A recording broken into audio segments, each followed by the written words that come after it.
this video, I'll be doing the first example in the series of rate of consolidation. Okay, so we are given the following in this question. The soil condition at the site consists of 5 meters of clay over impermeable rock.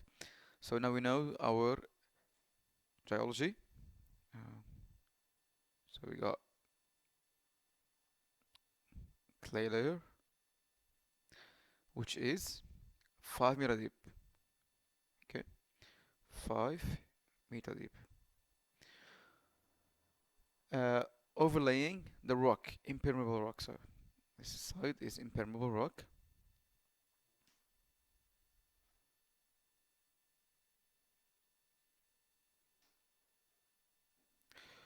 The water table is 1 meter below the surface. That's one extra additional information.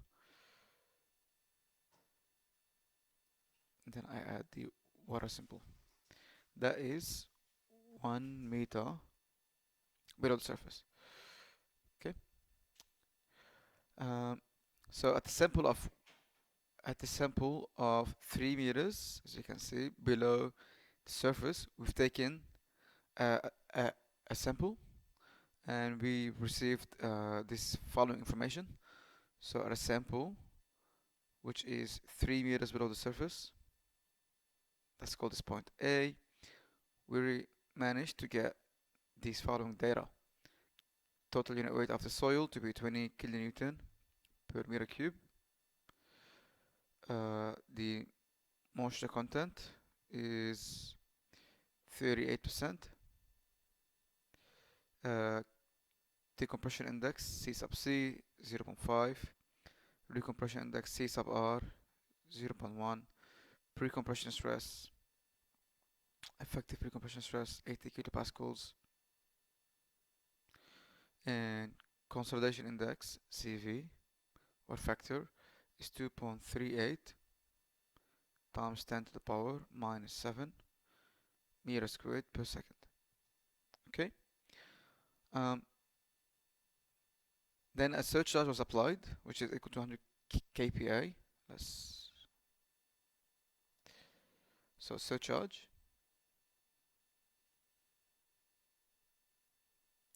equal to 100 kPa. Now the symbol of surcharge will be Q. And then this surcharge, after all settlement has happened, was removed. Then we're asked to calculate the following in parts A, and B, and C. First part, we want the void ratio of the clay layer 2 years after applying the surcharge at the sampling point. Okay, so at 3 meters below the surface and 2 years after we apply the surcharge. So the surcharge has been applied. Okay, call it Q. So initially we can find the initial effective stress. We can say initial effective stress. Maybe choose a lighter color. Let's see. Sigma initial is at 3 meters is 3 times the unit weight given to us. It's basically Z at A times gamma clay. That turns out to be 60 kPa. That's before we apply the loading. That's the initial. Then our pore water pressure is basically gamma water times Z of water above A. Gamma water is 9.8 and Z of water is basically 3 minus 1, that's 2 meters of water above A. That's 19.6 kPa. That means my initial effective stress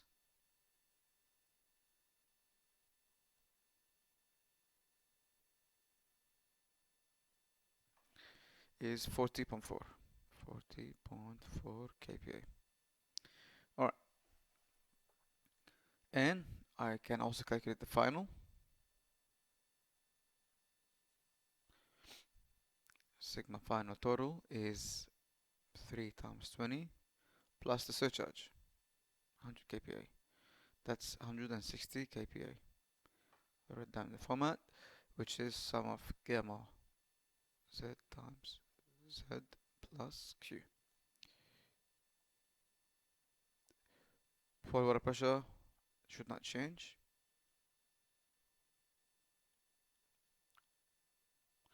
And my final effective stress is sigma final minus pore water pressure, which is 160 minus 19.6. That's 140.4 kPa. So now I'm just storing all this data now, which is the effective initial stress and the final effective stress. And now, but this is initial and final. What I'm looking for is after 2 years, okay, at some certain time. So to do that, we must do the time factor TV equal to C sub V times time over dP squared. C sub V is given to us as 2.38 times 10 to the power minus 7. Now I'd like to keep an eye on my units, so that's meter squared per second. Multiply by time. Time given to us is 2 years. So 2 years, but the unit must be the same, so this is seconds. So I'm convert this 2 years to seconds, so I multiply by 365 days times 24 hours a day, 60 minutes an hour, and 60 seconds an hour, 60 second minute. Okay, so that will be in seconds divided by dP. Now what is dP? Let's pause here for a second. What's dP? dP is the drainage path. Okay, let me just go to the sides. Okay, so I'll start here. So dP is the drainage path, and could be really one of these two things. Could be one way drainage, or two-way drainage.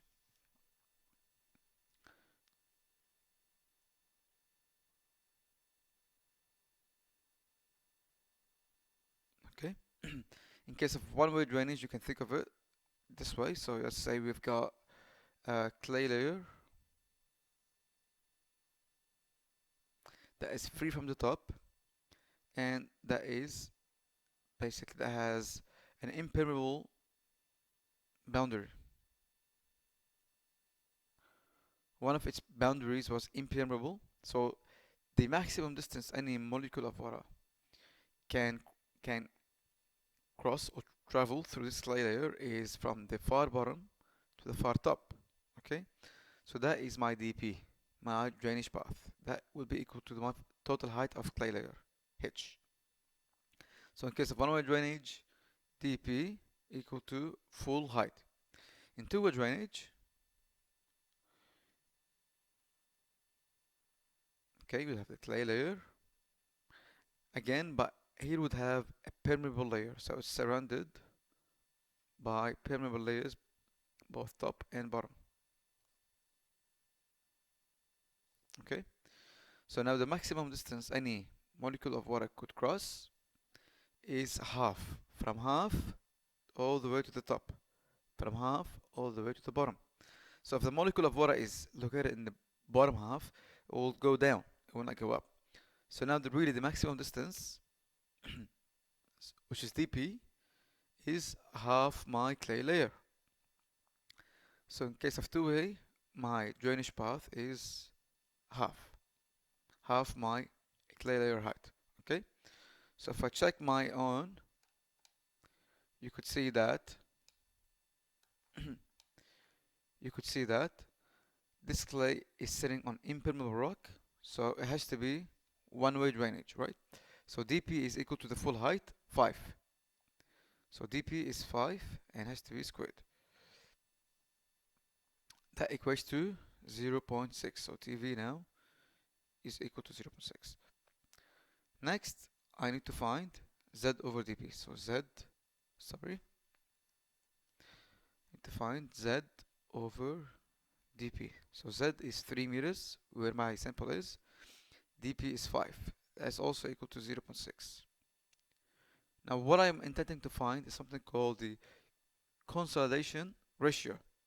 Okay, so with these two, I can use a chart and find my consolidation ratio.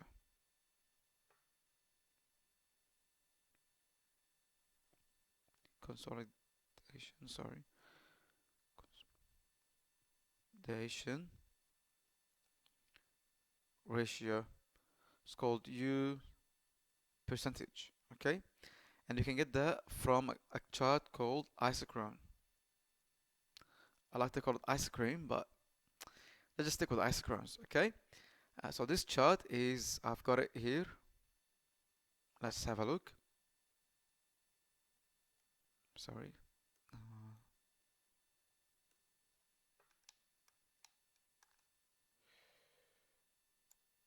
okay, so I got this chart here. It's called isochrone, which is a function of z over dp. Red color, z over dp and tv. So each of these curves represent a uniform value of tv. You can see it like that. So this is a uniform value of tv, which is 0.3, right? So now I've got z over dp, which is half, which is 0.6. So that would be 0.75, maybe 0.6. It's about right here. Okay, about right here. And my TV is 0.6, so this line. So I will extend this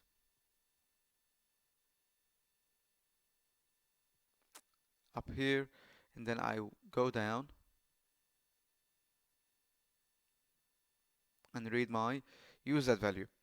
So my UZ or U percentage, if this is 0.6, that's 0.7, and it's like more than half. So let's say this is basically 0.77. Okay, so my U, basically what we've got from this graph, this was 0.6, this was 0.6. I just like the color, 0.6, and we said Z over dP was 305, that's 0.6, TV equal to 0.6. Therefore, from the isochrone chart, I found that my U percentage is 77%. Okay, so what can I do with the U percentage? We could see. We'll calculate the excess pore water pressure at any time t. So the formula goes that U equal to 1 minus the excess pore water pressure at any time over the excess pore water pressure at time 0. Now we know the excess pore water pressure at time 0 is equal to Q. So the formula becomes minus UXC at any time t over Q, which is the surcharge. So you want to find this unknown, I will draw a range. So it's a UX anytime t equal to 1 minus the consolidation ratio times my surcharge. We found this to be 0.77, so it's going to be 1 minus 0.77 times my surcharge, which is 100, and that is equal to 23 kPa. Okay, so my total pore water pressure, U, equal steady state pore water pressure plus the excess pore water pressure. Okay, the steady state was basically 2 times 9.8 plus the excess pore water pressure, which is 23. That equates to 42.6 kPa. Okay. So at any time t, I could say that sigma dash V equals sigma total minus pore water pressure, correct? So my sigma total will be found to be 160 after loading minus the pore water pressure, which is 42.6. And that will give us 117.4 kPa. Okay. Now what's left is what we did in a consolidation, same process. So I could say that sigma dash initial, which is 40.4, is less than sigma dash PC, which is 80 kPa, and sigma dash V is 117.4, which is more than sigma dash PC, Therefore, my difference in void ratio is gonna follow both slopes, which is CR log sigma dash PC over sigma dash node plus CC log sigma dash V over sigma dash PC. And that's basically following the chart. This chart, let me get this chart.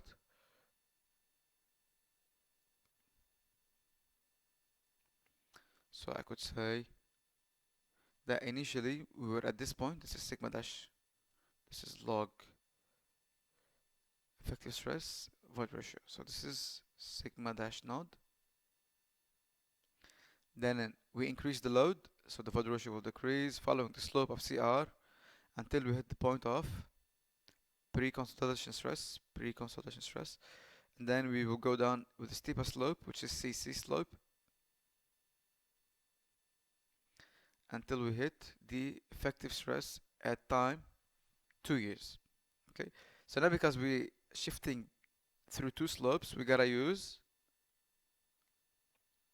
both of them. So I'm after the change in void ratio, delta E. So that could be broken into two parts. This part, which is delta E1, and this part, which is delta E2. So delta E1 is what we found here, CR log sigma dash PC over sigma dash node, and delta E2 is this part, CC log sigma dash V over sigma dash PC. Which means my delta E is,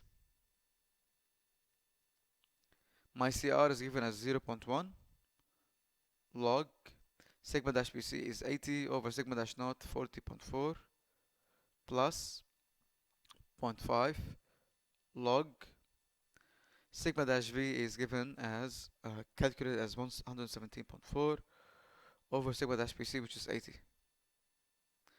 That will yield a value of 0.1129. Now by definition, delta E is E node minus E1. Therefore, E1, which is we are after, is E node minus delta E. So what's E node? If you recall from the beginning, we were given the water content to be 38%. You can use the formula where George Washington is a soil engineer. Because soil is saturated, this goes to 1, which leaves us with void ratio to be equal specific gravity 2.65 times moisture content 0.38, and that is 1.007. That would be E node. Therefore, E1 is 1.007 minus 0.1129, and that would finally give us the value of 0.894. So that's the answer for question 1. Let's see question 2, or question B actually. So what would be the thickness of the clay layer when all settlement due to surcharge has occurred? Using one point settlement, estimate based on the conditions at the sampling point. So based on the sample at 3 meters. So we are looking after now the long-term settlement. So we have the final effective stress and the initial effective stress. We could easily work out. So sigma dash final is 140.4 and sigma dash node is 40.4. So we could easily work out the final effective stress, the final settlement. So sigma dash final is 140.4 and sigma dash initial is 40.4. Using the same formula, my change in void ratio will be CR log sigma dash PC over sigma dash node plus CC log sigma dash final over sigma dash PC. Okay, my CR is 0.1 log 80 over 40.4 plus 0.5 log sigma final, which is 140.4 over 80. That would give us, calculate it, uh, 0.151. Therefore, my STF, or long-term settlement, will be equal to the height of the clay layer times delta E over 1 plus E naught. So height of the clay layer is 5 meters times delta E over 1 plus 1.007. Finally, this should be equal to 0.376 meters. Therefore, my final thickness, H final, is the initial thickness minus the settlement. So it's 5 minus 0.376, and that should be equal to 4.62 meters. So that's the answer for part B. The final thickness of the clay layer. This would be the final thickness of the clay layer.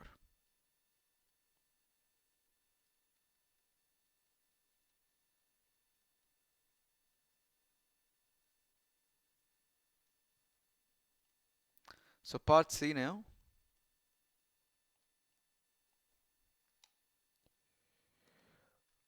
What would be the thickness of the clay layer a long term after removing the surcharge? So after we remove the surcharge,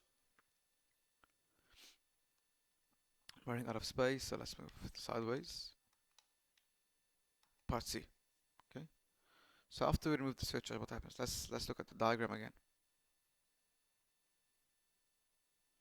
E versus log effective stress. So first we started at this point, right? Which was the initial effective stress. Then we went down to sigma dash BC. Then down, different slope to sigma dash final. Then we've released the stress, and we went back to the original state of stress, sigma dash naught. However, now we go back using the slope of CR. So this slope is CR. Okay. So now we're interested into finding the final settlement due to this cycle, loading and unloading. Will be the same formula.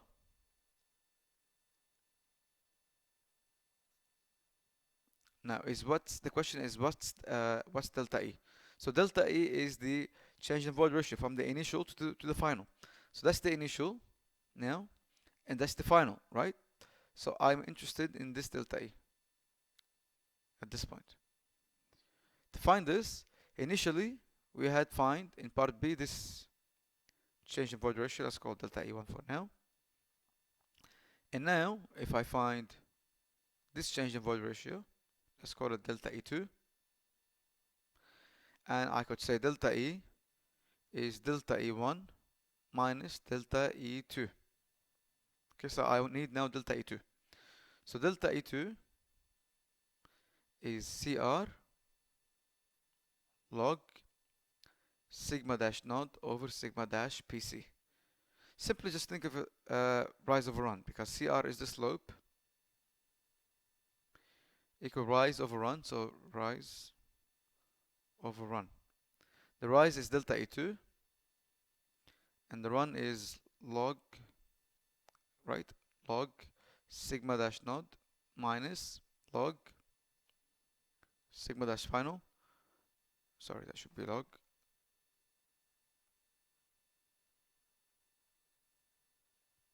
Okay, log minus log is the same as log A over B. So I could say using this formula now. So point 1 is my C, R log sigma dash naught hasn't changed, 40.4, sigma final 140.4, and that yields the value of minus 0.054. Now minus because it expands up, right? At this point we compress going down, then we expand up because we've reduced the loading. So now my delta E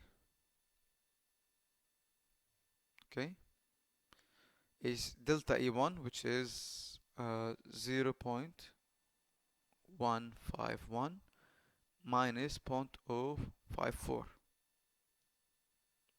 Okay, that minus should be plus, so it's gonna be plus minus. We'll should give us minus in the final product. That would be 0.096. So my final settlement after compressing the clay and expanding the clay back again will be 5 meters times delta E, which is 0.096 over 1 plus 1.007, which is equal to 0.239. Okay, so my final thickness layer is 5 minus 0.239 equal to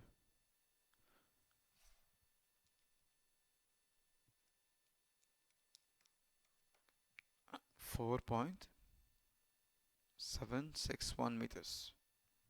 Okay. Alright. So that concludes question 1. Thank you.